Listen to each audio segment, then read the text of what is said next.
How to rent your first student digs. Alright then, buy it. I'm Frank Money and welcome to Money Shots.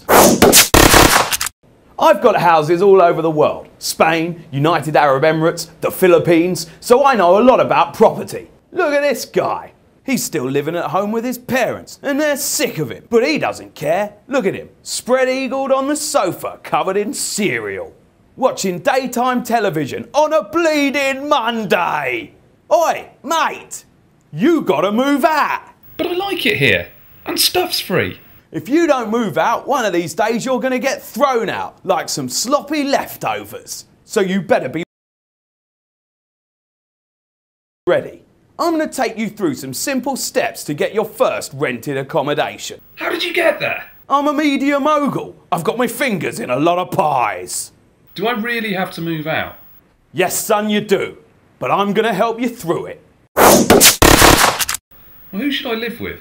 If you're a student, you'll get the opportunity to live in halls of residence. The other option is moving into your own flat, either by yourself or with a load of mates. If you don't have any mates, you want to get yourself down the university housing office. There you'll find a notice board. But try and pick your flatmates careful. Jimmy might be a right laugh down the pub, but if he can't make rent, you'll be on the streets.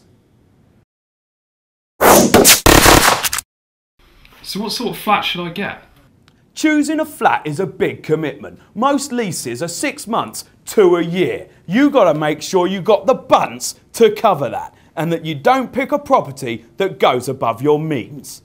If you're a student, you're probably going to finance your flat through a mixture of your parents' generosity, government loans and grants, and any other income you get from jobs and that. Think, do I really need a gym and conservatory, or am I just being a nonce? So I'll just go for the cheapest option, right?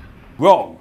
What I'm saying is do your research, because a lot of places will come with hidden costs, like being unfurnished, cold, or full of rats. They rent flats with rats? You bet your hat they rent flats with rats.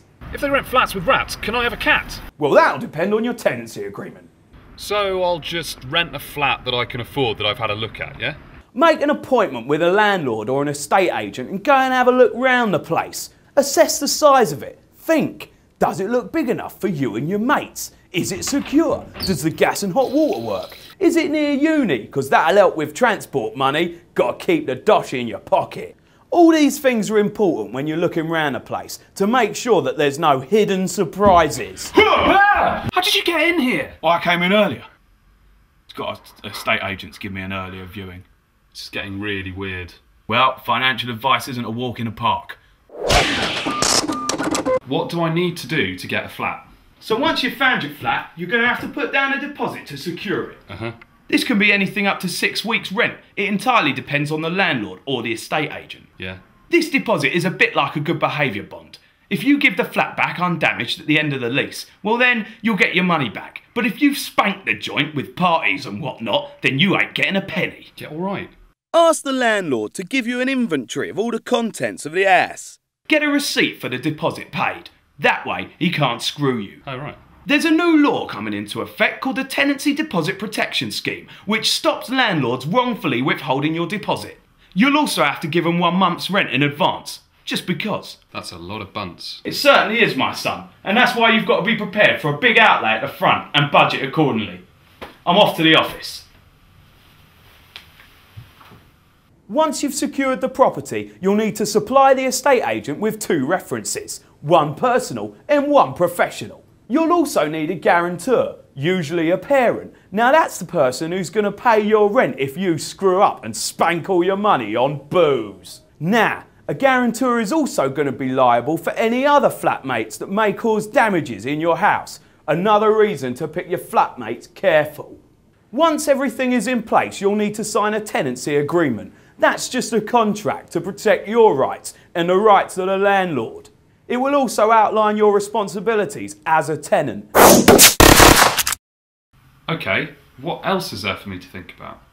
It doesn't stop at the rent. When you become self-sufficient, you get bills to pay. That includes gas, electricity and water. They can't charge me for water. I'm 87% water. They can, son, and they will. So you need to choose a rent that leaves you with enough money to cover these bills as well.